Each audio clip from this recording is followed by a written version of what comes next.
I too want to thank Sinn Féin and Claire Curran, Deputy Claire Curran, for bringing this very timely motion for us to speak in it tonight. And indeed, I will be supporting this motion as I honestly feel that the services that we had were good enough. Maybe in times they could be better, but I'm very worried that what we will get will be worse.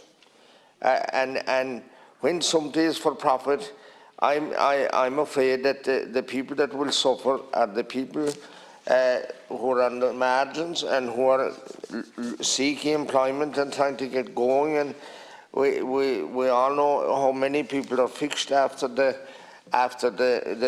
virus and the lockdown, and indeed many people haven't recovered from the breakdown of the economy in 2008 or 9 and still need assistance. And I say to you, Minister, when something was working well enough, why don't we leave it alone?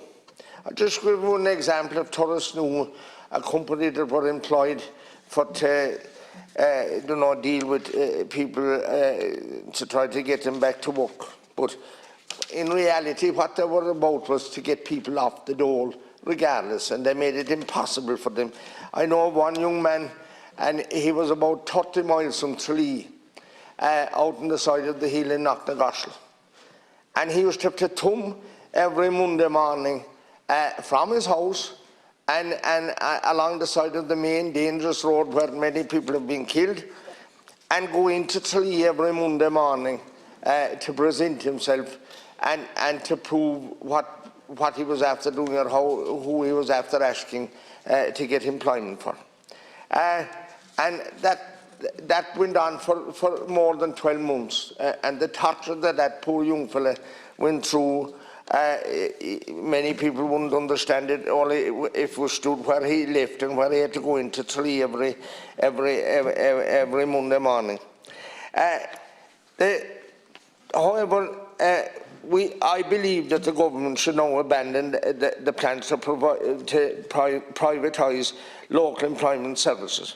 Staff currently employed in these centres are understandably extremely worried about the prospect of losing their jobs. It will also send in to people walking in without referral, because many people don't, and that's how they work.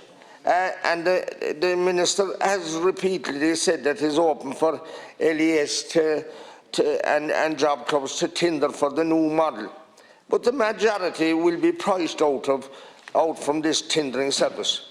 We have seen in the past where privatisation of job activity services like the disaster job scheme have failed, and that particular scheme has cost close to 300,000 since 2015. The local employment service is and was a vital service in communities across the country. It is a far more holistic service than a standard profit-driven employment service. Thank